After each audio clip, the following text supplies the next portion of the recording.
Got an exciting one today. 1995 Pontiac Grand Am. Basically had this rear axle assembly rust away and collapse, so that wheel is tilted in. We're going to start by supporting this car from the frame, getting it up in the air, get the jack stands underneath it, get it good and safe. And then we're going to pull this entire rear axle assembly out and put in a new one that we got from the junkyard. This is the one from the junkyard, but the one on the car right now basically rusted out right in here, and this entire piece up here basically crumpled. Kind of the same story with this back half of the pipe. Back in here, that crumpled, and it allowed this basically this V channel, which spans the back of the car, was about the only thing holding it at that point, and then that gets a little flex in it, and that's why the wheel looks bent.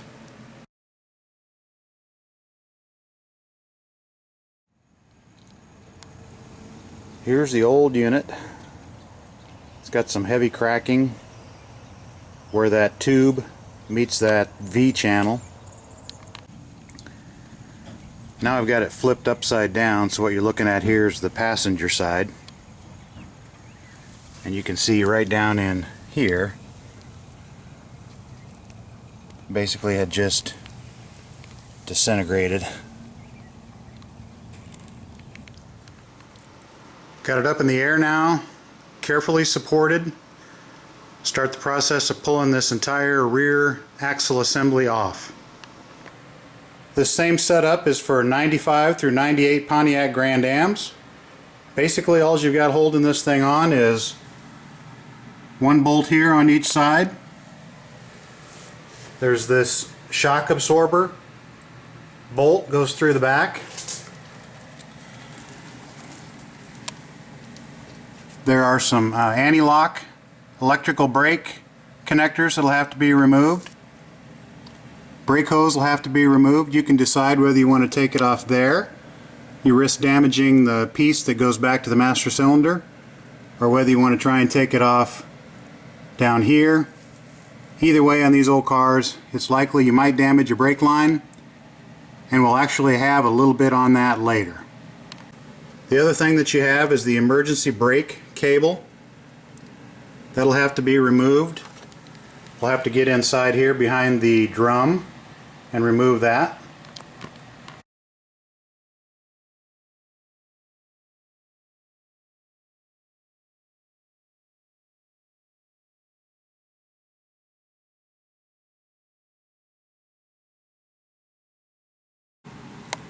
Basically what you have with this is you've got this triangular channel, kind of like a C channel but more in a triangle shape, that spans from one side to another.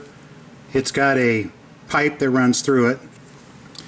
That is welded to this pipe here, and that pipe is connected up here, and then in the back it's connected by that shock mount. And in this case, you can't quite see it here, but on the other side I'll show you some pictures. This thing has cracked. It's rusted away and cracked in here and in here, and then that's allowed this triangular channel to flex a little bit and that wheel to tip up.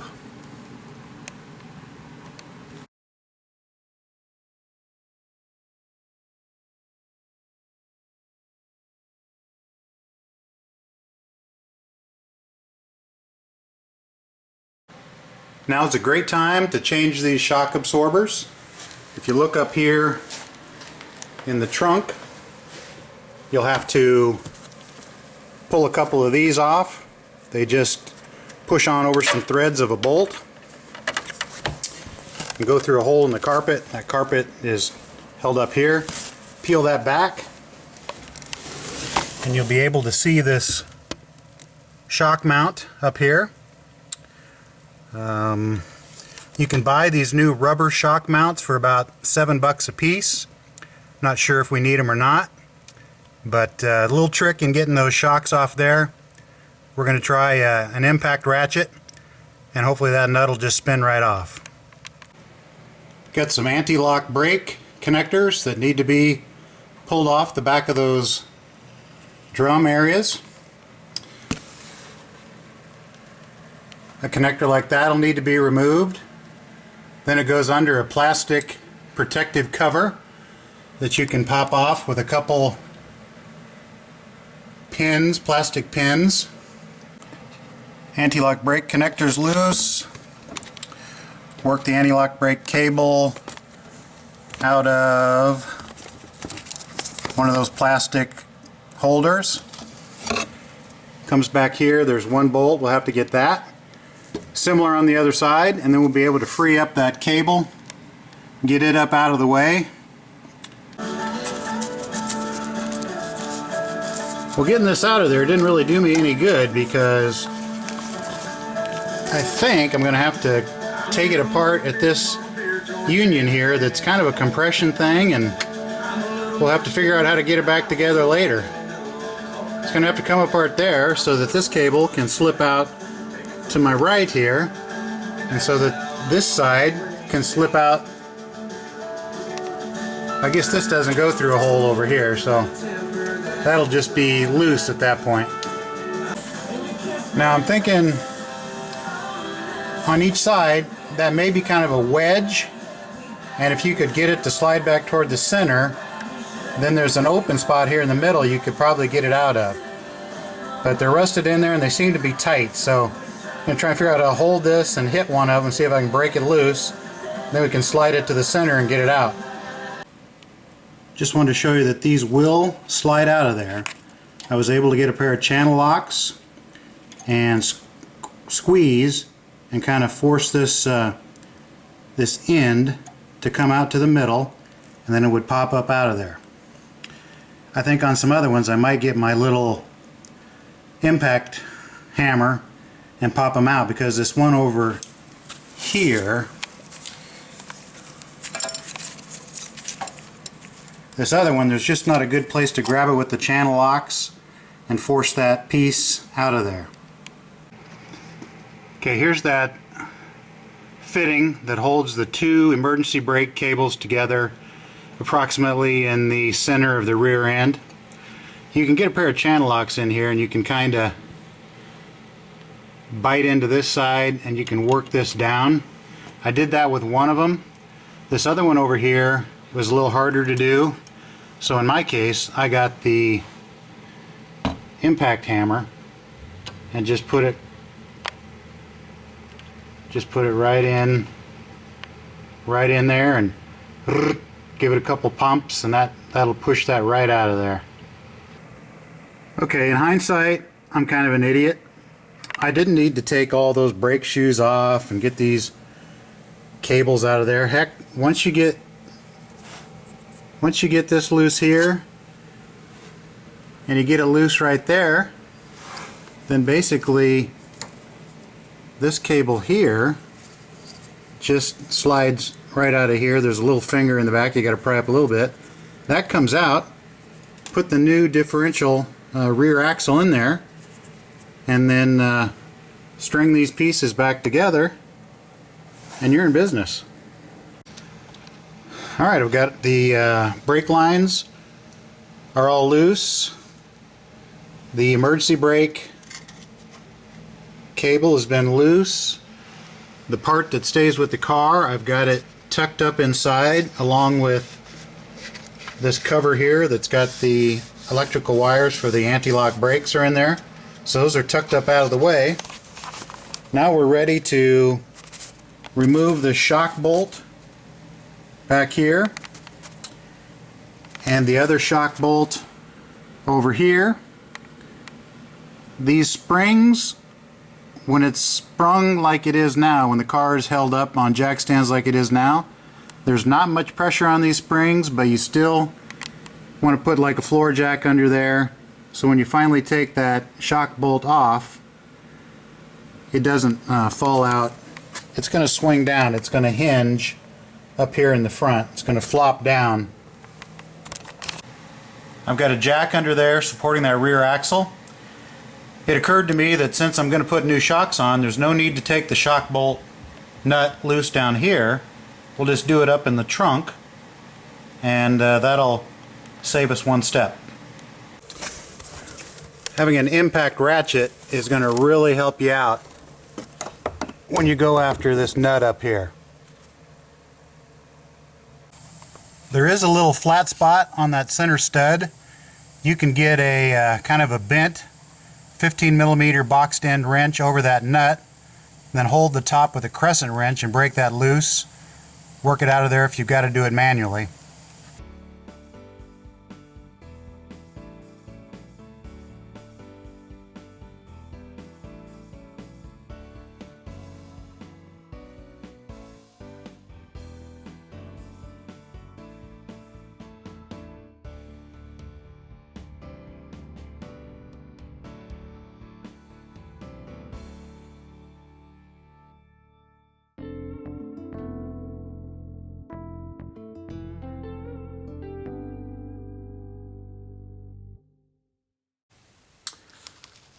Okay, I've got the shocks loose up on top.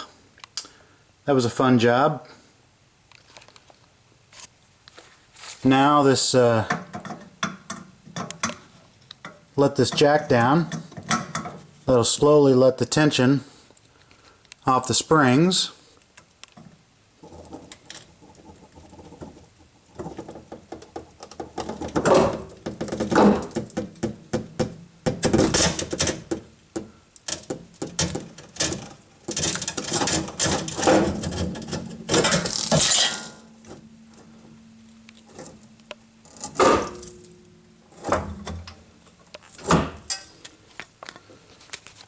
Okay.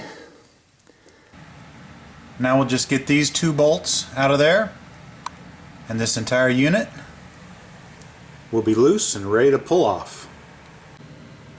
There is a washer here on the nut side on the outside.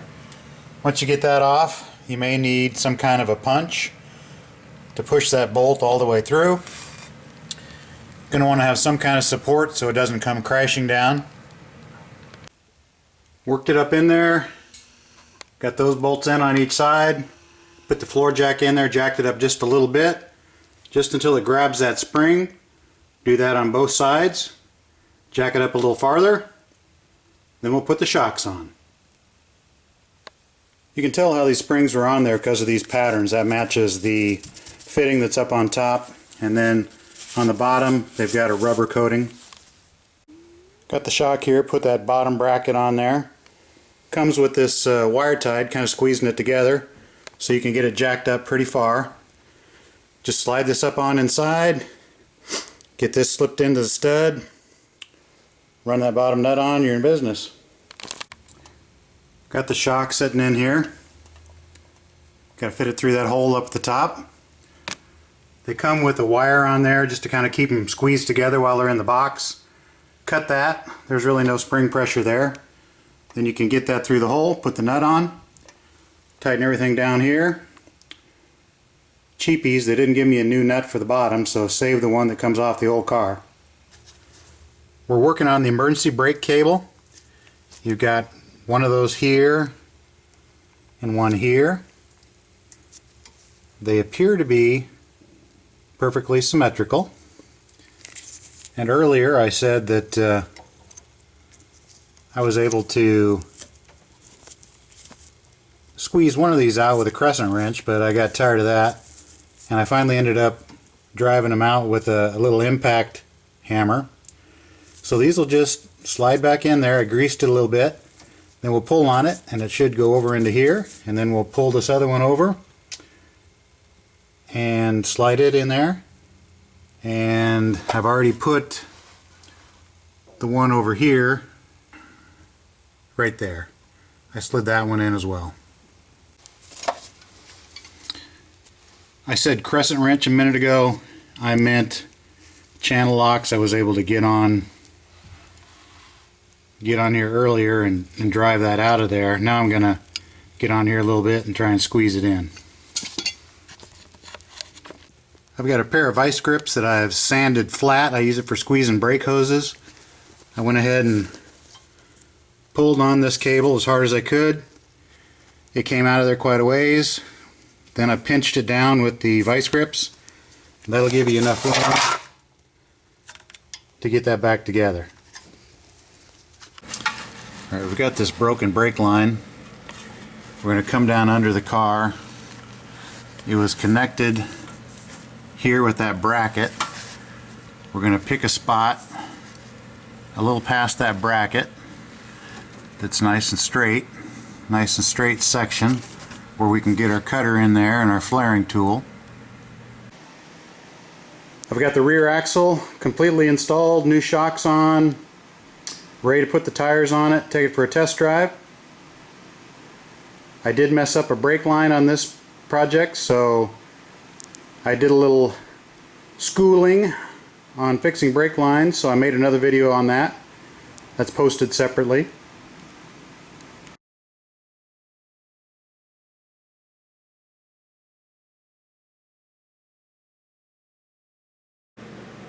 On this job, you've had the brake lines open, so you're going to need to bleed them. I've got this little one-man bleeder that I made. You'll want to top off the master cylinder with brake fluid, since we've dripped out a little bit, and we don't want to run that dry and get air in the rest of the system. You can do this as a one-man bleeder, but it's kind of nice to have an assistant and you can watch the bubbles. Go ahead and pump the brakes. You can see the bubbles coming up. You're just going to want to keep doing that until all the bubbles are gone. So you kind of got this thing looped up and over, and then it goes down into a bottle where the tube is submerged in some brake fluid. The nice thing about this is you don't have to sit here with the wrench and say push it to the floor, hold it, tighten the wrench, okay, pump it, open the wrench, push her to the floor. You can just sit here and do this till the bubbles are gone. Well, I got that top brake line there replaced. Attached the other one that goes here over to the wheel cylinder. And of course, that one cracked as well. So back to AutoZone, got some more tubing. Put this one together. Again, that's a metric fitting there. 3/16 tubing, bubble fitting. Then on this side, I don't know if you can see that, I reused that fitting that screws in there because it was fairly unique. And that again has a bubble on the end of it, bubble flare. Alright, we saved the 1995 Grand Am. This bad boy is going to be back on the road again. I thought this might have been its final straw and we're going to have to scrap it. My ABS light's on. Don't know why, obviously something related to the installation of the new anti-lock brake hubs back there, the wire connections, you know, something. Good news. Looks like the computer just had to relearn something. ABS light went off. Turned the engine off. Waited 5 seconds. Turned it back on. ABS light came on. Went off like usual. Everything's good.